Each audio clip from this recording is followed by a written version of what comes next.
Hello everyone, my name is Michelle. Welcome back to Yggdrasil, my nymphs.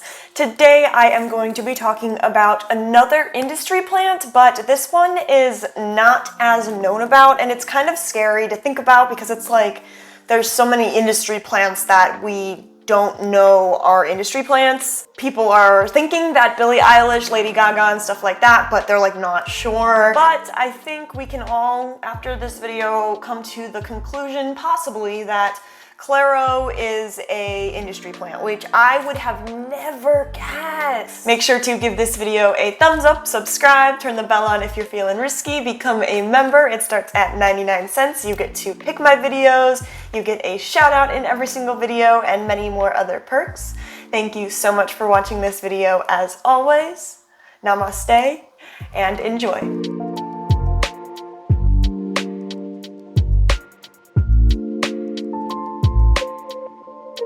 Claire Cortrill was born in Atlanta, Georgia, and raised in Carlisle, Massachusetts.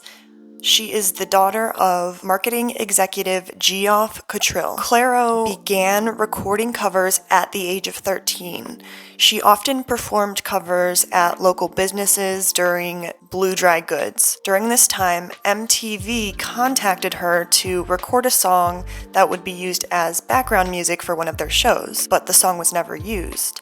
She began posting music to Bandcamp under names Clairo and DJ Baby Benz while attending Concord Castile High School. She went on to post covers and songs in addition to DJ mixes and rap music on SoundCloud. She also maintained a YouTube channel where she would post covers and short films. Clairo drew wide attention in late 2017 when she posted a video for her song Pretty Girl that went viral on YouTube. The song was recorded for an indie rock compilation benefiting the Transgender Law Center. According to her, she recorded the track, quote, using resources around me that were pretty shitty. I used a little keyboard that I had and was really into 80s pop music. My mom is obsessed with it. So it kind of inspired me to do something like that. She attributed her audience interest in the video to the YouTube's algorithm. So she actually lied. The video also became popular on vaporwave eccentric Facebook groups. Pretty Girl has amassed more than 81 million views. She also has a famous song called Flaming Hot Cheetos. She was born on August 8th, 1998, making her at this time 24 years old. I have no idea how Clairo, an indie artist whose music derives from Frankie Cosmo, Alex G, and Nora Jones, and any lo-fi, vaporwave, 80s, 90s beat has become more popular than her own influences. Oh wait, I do. Although I enjoy her music and I think she's really inspiring, talented, and a gifted songwriter, I do understand how her connections to the music industry hasn't been mentioned in a single interview. I am from the Boston area, and I and my friends and family have encountered her father, who works for Rubber Tracks, Converse's record label, and various marketing and advertising companies.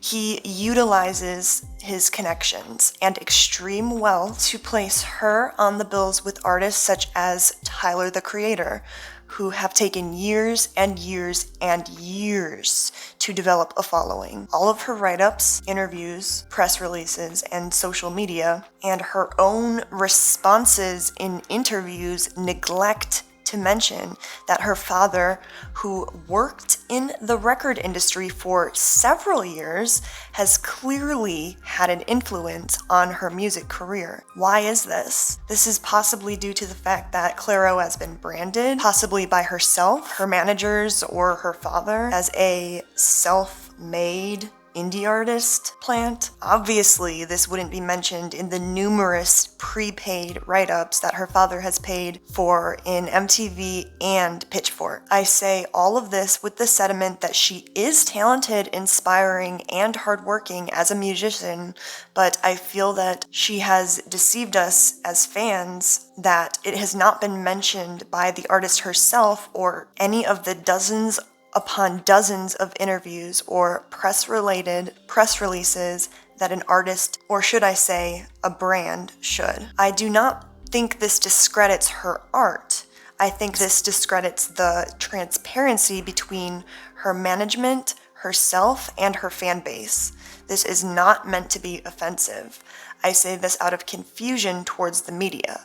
What do you think? I don't believe that her father has that type of power and thirst for monetizing art for his own wealth. The user also includes a link to the Converse brand's website where it talks about her father monetizing his own wealth. Another article says, quote, Clairo's father, made his first foray into the agency after holding top marketing positions at some of America's biggest advertisers, including P&G, Coca-Cola, and Starbucks. He had been CMO at Converse for more than 8 years before leaving his role last February in order to, quote, pursue other efforts. And this user links an article confirming that. Clairo's father, as I heard from numerous sources of those who knew him in his youth, is a Donald Trump-like figure who is fraught with greed, power, a void that can only be filled with currency. The teenager with a new red convertible every year. No, this isn't an analogy. I think this persona can be summed up by his career. He has been the manager for marketing of Coca-Cola. That's absurd amounts of money. Not to mention the poor morals considering how many people receive diabetes, cancer, high blood pressure, etc. from the products and Starbucks, a pseudo fair trade company, hint. They are only advertised as being a fair trade company and outsource and underpay workers in South America. It is quite evident that he is exploiting his daughter's talent / mimicking for his own financial and internal gain. I'd assume someone with such a low standard for appreciating humanity / his own children is a little bit insecure about himself. Another rich person pushes upon the masses, and they will never see the invisible hand that did that. This is a pattern in both the music industry and the world at large. This person sent Clairo's record label an email, and they replied with this. To me, this is all very interesting. I learned some of this very recently after we started covering her, but not the extent of it. I will look into it, and I totally agree that there needs to be transparency and honesty with these things. I still think Clairo is a great artist and deserves recognition for her music, how she presents, etc. But yeah, if there's more at play, it should be mentioned. Thanks for the heads up. So even her new record label agrees that she should come clear. So I'm going to explain to you what an industry plant is while also tying it in with why Clairo might be an industry plant, some things that stand out. An industry plant is a catch-all term for young artists signed to major labels who appear to have tapped into a dominant trend. For some, a plant is someone who has signed a major label at an early age that they haven't had the chance to establish their own artistic identity and are just planted in something, literally, like think about a plant. They have the hopes of an artist who has a major / indie label backing their movement, but they will present themselves as a, quote, homegrown startup to create the illusion of an organic following. Clairo has symptoms of this because she has a very specific style and got so big so fast. Everything talked about in the Reddit post sounds really disingenuous. Maybe she didn't even write her own music. Maybe that's not even her style. Maybe her father is in control and she doesn't even want it. We don't know. Is this her genuine personality? She wanted it to look like some shit she recorded in her bedroom with her MacBook and some spare time when there was definitely a lot more behind that. and she's continuing to this day to try to give into that. There's some parts where you can clearly tell that there is a lot of production that went into Pretty Girl. The beat might sound like a basic garage band loop, but it was obviously produced by a professional. No one makes a beat that catchy without experience. The audio layering indicates that this is way past a bedroom MacBook GarageBand level. The whole indie, DIY, vaporwave aesthetic cute girl persona is a marketing gimmick. Her father probably saw a Frankie Cosmos show and thought, this has the potential, but I could do way better than this. This makes me concerned about how many people are actually industry plants. Some industry plants that are hypothesized but not confirmed are like Lady Gaga and Billie Eilish.